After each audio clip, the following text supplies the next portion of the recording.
புதுச்சேரியில் மகளிருக்கு இலவச பேருந்து திட்டம் அறிவிக்கப்பட்டு ஓராண்டாகியும் அமல்படுத்தப்படாததால் பெண்கள் ஏமாற்றமடைந்துள்ளனர்.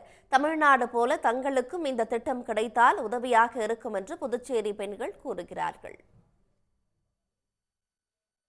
தமிழ்நாட்டில் திமுக ஆட்சி அமைத்த பின் நகர பேருந்துகளில் மகளிர் இலவசமாக பயணிக்க விடியல் பயணம் திட்டம் கொண்டுவரப்பட்டது. இதன் மூலம் பெண்கள் அனைவரும் மாநிலம் முழுவதும் பேருந்துகளில் இலவசமாக பயணித்து மாதந்தோறும் 800 ரூபாய் வரை சேமித்து வருகின்றனர். இது தங்களுக்கு பெருமளவில் உதவியாக இருப்பதாக தமிழ்நாட்டு பெண்கள் நெகிழ்ச்சியுடன் கூறி வருகின்றனர். இதனைத் தொடர்ந்து என்ஆர் காங்கிரஸ் ஆட்சியில் இருக்கும் புதுச்சேரியிலும் மகளிருக்கு இலவச பேருந்து திட்டம் கொண்டுவரப்படும் என அறிவிக்கப்பட்டது.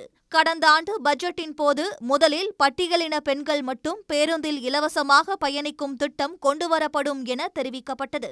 இதற்கு பல்வேறு தரப்பினர் எதிர்ப்பு தெரிவித்ததை அடுத்து அனைத்து பெண்களுக்கும் இலவசம் என மாற்றப்பட்டது. ஆனால் இந்த திட்டம் தற்போது வரை நடைமுறைக்கு வரவில்லை. சின்ன இடத்துக்கு போகணும்னா கூட நாங்கள் யாரையாவது வண்டி தேட வேண்டியதாகுது, இல்லை ஆட்டோ தேட வேண்டியது. இங்கேருந்து இப்படி புதுப்பேட்டையிலேருந்து இப்படி காலை எடுத்து வச்சாலே 110 ரூபா ஒரு ஆட்டோ கேட்குறாங்க. எங்களுக்கு நாங்கள் பால் தொழில் செஞ்சுக்கிறோம். நாங்கள் டெய்லிக்கு பால் பணம் கட்டணும். இங்கேருந்து நான் எம்ஜி ஸ்ட்ரீட்டுக்கு கண்டிப்பாக போயே ஆகணும் சார். அப்போ நான் இங்கேருந்து எம்ஜி ஸ்ட்ரீட் போதுன்னா எனக்கு 15 ரூபா. எனக்கு கிடைக்கிற லாபமே அதில் ஒரு பால் பாக்கெட் விற்றிங்கன்னா 25 காசு தான் கிடைக்குது. ஆனால் எனக்கு ஒரு நாளைக்கு பெட்ரோல் செலவுன்னு பார்த்தாலே அந்த கமிஷனுக்கும் அதுக்கும் சரியாக போகுது. ஸோ எங்களுக்கு ஃப்ரீ பஸ்லாம் கொடுத்தீங்கன்னா இங்கேருந்து அங்கே போயிட்டு வர மிச்சம் ஒரு 1000 ரூபாய் மிச்சம் எங்களுக்கு. அதனால் நாங்கள் பேசிக்காக அதை தான் சார் மெயினாக குறிப்பிட்டு சொல்கிறேன்.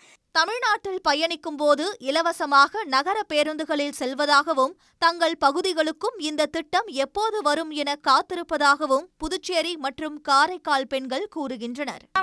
பூ கட்டி சேல் பண்ணுறோம் நாங்கள். அப்படி இருக்கும்போது நான் ஒரு நாளைக்கு நான் மார்க்கெட் போயிட்டு வரணும் அப்படின்னும் போது எனக்கு 30 ரூபாய் செலவாகும். எனக்கு அது பெரிய யூஸ்ஃபுல். 10 ரூபாய் கிடைக்கும் அப்படின்றதுக்காக தான் போய் ஓடின்னு வரோம்.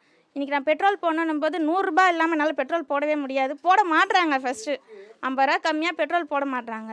எல்லாமே விலைவாசி ஏறிடுச்சு. சிலிண்டர் முதற்கொண்டு எல்லாமே ஏறிடுச்சுன்னும் போது எங்களுக்கு இது ஒரு சின்ன ஒரு யூஸாக இருக்கும் அப்படின்றது தான் பெரிய ஹெல்ப். ஆனால் அது குடும்பத்துக்காக தினம்தோறும் பேருந்தில் பயணித்து வேலைக்கு செல்லும் பெண்களுக்கு பேருந்து கட்டணம் மிச்சமானால் பெரும் உதவியாக இருக்கும் என்றும் புதுச்சேரி மக்கள் கூறுகின்றனர். இப்போ ஃப்ரீ பஸ் விடுறேன்னு சொன்னாங்க. அந்த ஃப்ரீ பஸ் விடவே இல்லை. சொன்னதோட சரி.